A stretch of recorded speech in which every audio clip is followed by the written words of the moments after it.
Hey Hopop gengs, gimana puasanya? Masih kuat? Udah ada yang bolong atau belum? Kalau udah ada, sama dong kayak aku. Kalau belum tetap semangat ya, semoga penuh. Nah biar kamu tetap kuat sampai buka, nih aku bagiin alur cerita lagi buat temen ngabuburit. Terus biar puasamu gak makruh, aku bagiin film inspiratif aja ya. Judulnya Top Secret The Billionaire. Film rilisan tahun 2011 diproduksi sama GMM Taehoop dan diarahin sama Songyos Sukmakanan. Aduh ribet ya namanya. Untuk pemeran utamanya ada aktor yang mungkin kamu tahu lewat perannya di serial Hormones. Dia adalah pacara Chiratifa. Oke, tanpa berlama-lama lagi jangan lupa pasang hands free biar kedengeran. Top Secret The Billionaire dimulai.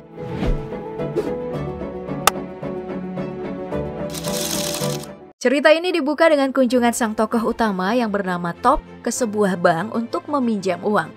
Namun petugas bank mengabaikannya. Akhirnya karena Top terus memohon, sang petugas luluh dan memberinya kesempatan untuk menjelaskan alasannya kenapa pengen minjam uang. Dan begitulah kilas balik dimulai.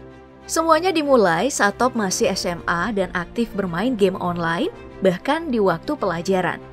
Suatu hari, seorang pengguna menawar item miliknya dengan harga $500 Singapura.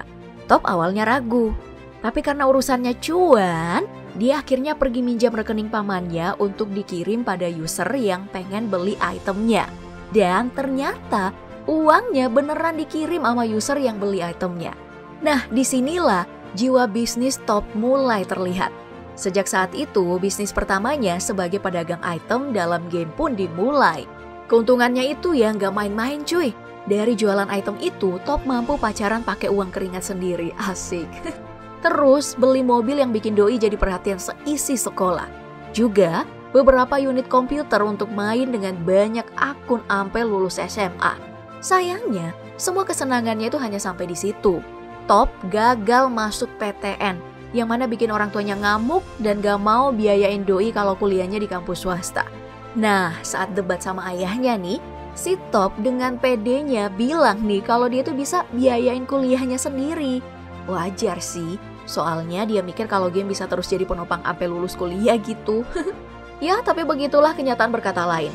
Habis debat sama bokapnya, provider game nutup semua akunnya karena ketahuan jual item ke pengguna lain. Mana sisa uang di rekeningnya juga tinggal dikit. Nah, momen inilah yang jadi titik balik dari bisnis Top di dunia nyata. Dia ingat kalau sebelumnya pernah dapat DVD sebagai bonus pembelian PS. Setelah doi hitung-hitung, kayaknya bisnis DVD bakal ngasih untung besar.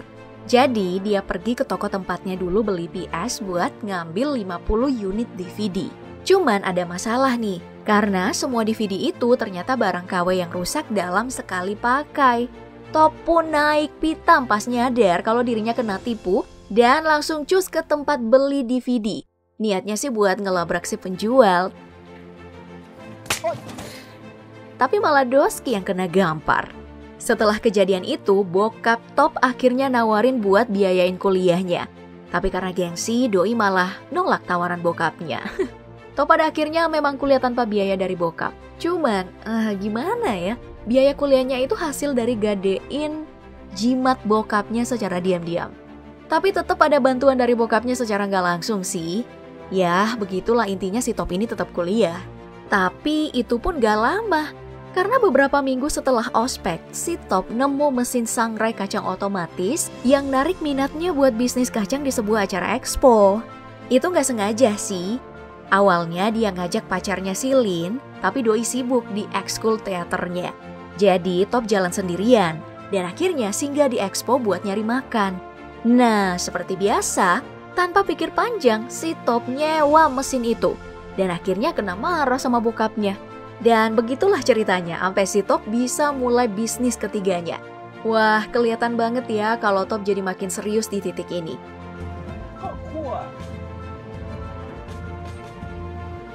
Soalnya sebelum mulai jualan, doi belajar dulu dari pedagang kacang lain di pasar.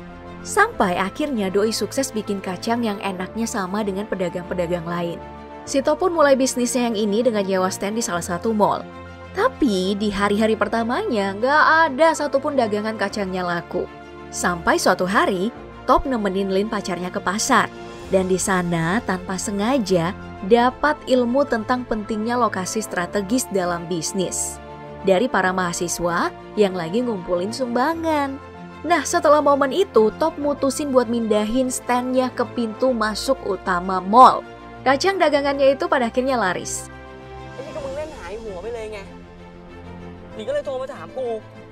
Tapi ada yang harus dikorbanin, dan itu adalah pendidikannya. Alasannya karena beberapa waktu yang lalu saat sedang ujian, paman Top nelpon karena persediaan kacang hampir habis. Pengawas ujian udah ngelarang Top buat angkat telepon, karena itu bisa dianggap sebagai kecurangan. Ya, bisa kita tebak apa keputusan yang diambil pengusaha muda ini. Jelaslah dia ninggalin ujiannya buat bawain suplai kacang ke tempat jualan. Wow. Pada momen ini, Top juga mulai gelap mata karena lihat keuntungan yang terus naik. Dia juga jadi buru-buru buka cabang baru meskipun udah diingetin sama pamannya. Dan bener aja, gak butuh waktu lama sampai peringatan sang paman terbukti. Asap mesin kacangnya ternyata ngotorin langit-langit mall. Jadi, izin jualannya bakal dicabut kalau langit-langit mall gak dibersihin dalam sehari. Top udah nyoba buat penuhin permintaan pihak mall, bersihin langit-langit. Tapi dia gagal. Jadi, izin jualannya dicabut. Nah, belum habis kesedihan karena satu masalah lain pun muncul tak lama kemudian. Orang tua Top ternyata punya hutang dalam jumlah besar ke pihak bank. Membuat semua aset mereka ini termasuk rumah harus disita. Ortunya terpaksa harus pindah ke Cina di tempat kakak Top. Top pun menolak untuk ikut dan memutuskan tetap tinggal di Thailand bersama pamannya. Dan berjanji bakal bawa orang tuanya pulang kembali ke Thailand.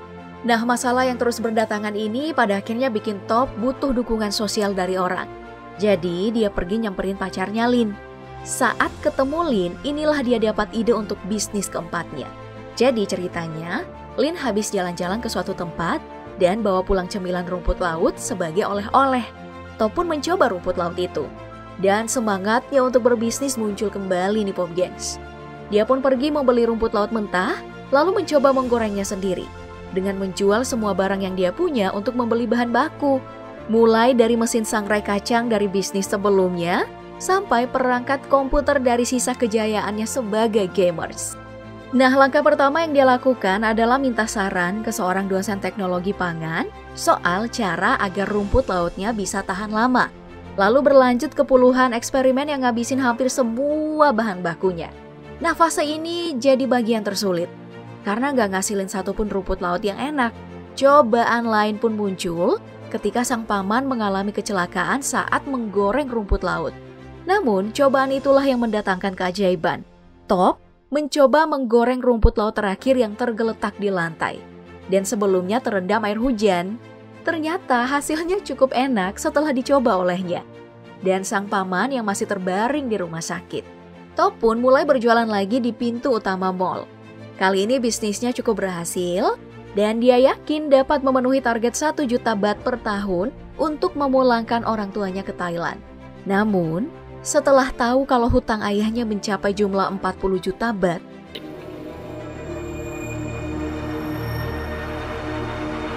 bebannya pun bertambah dan harus putar otak lebih keras. Top harus memperbesar bisnisnya jika ingin orang tuanya bisa kembali. Top pun mencoba untuk mendengar ulang semua rekaman kuliahnya. Kali aja ada ilmu dari kampus yang bisa kepake.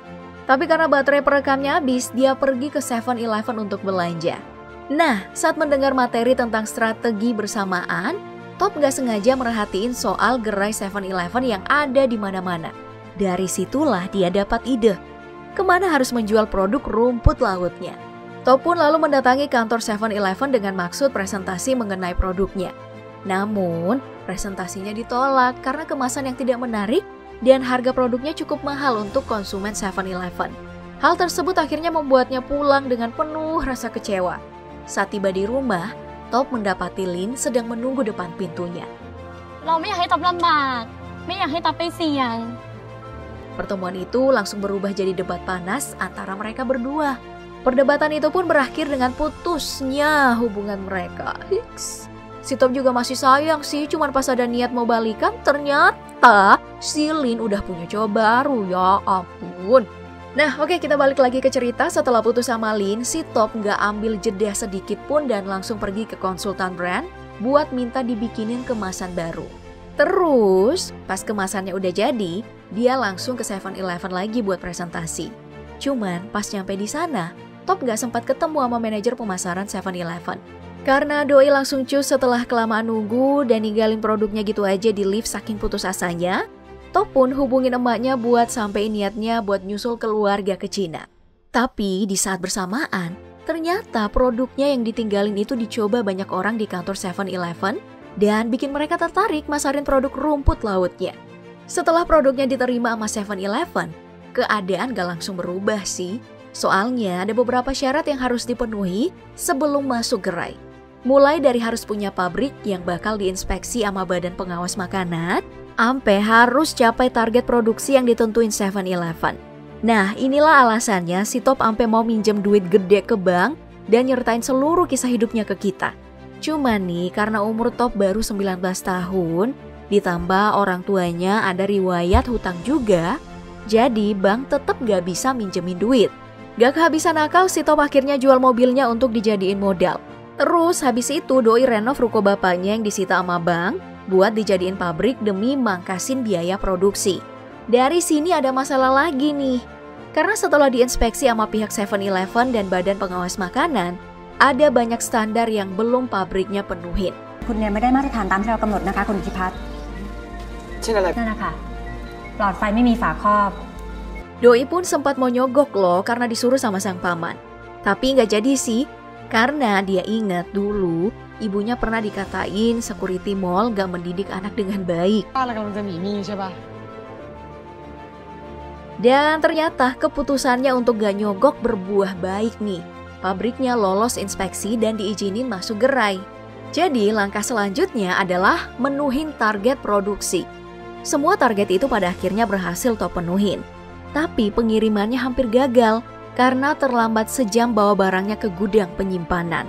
Tapi karena luluh lihat kerja kerasnya Top yang ampe mimisan, si petugas pengiriman akhirnya bolehin produknya masuk gudang.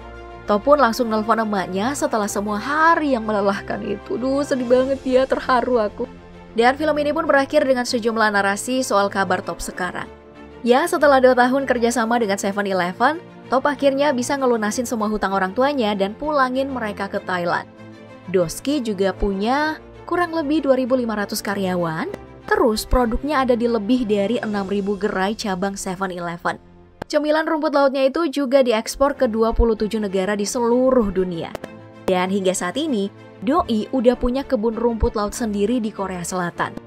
Di usianya yang ke-26 tahun di tahun 2010. Pendapatan Top pada tahun 2010 udah nyampe di angka 1.500 juta baht atau 450 miliar dolar. Yah, begitulah ceritanya, gengs. Mungkin kamu tipikal pemimpi kayak si Top. Boleh aja, asal jangan lupa, pasti ada jatuhnya kalau lagi usaha. Jadi, tanamkan di kepala kamu untuk jangan nyerah ya, Pop Gengs. Kalau untuk kesimpulan sih kayaknya udah jelas banget ya. Sutradaranya itu jago banget bungkus kisah nyata jadi film yang sedramatis ini. Kita jadi bisa ngikutin dan ngerasain perkembangan karakter Top. Dari yang awalnya impulsif, apa-apa maunya buru-buru mulu, jadi sering kena tipu. Sampai Doi sampai di titik puncak setelah jatuh dan gagal berkali-kali. Well, buat kamu yang punya mimpi jadi pengusaha, ini film aku rekomendasiin sih. Tentu aja setelah drama yang membelah masyarakat jadi kubu Dosan dan Ji Pyong. Ya udah itu aja, tetap nunggu video terbaru dari kami ya Pop Gengs. See you on top.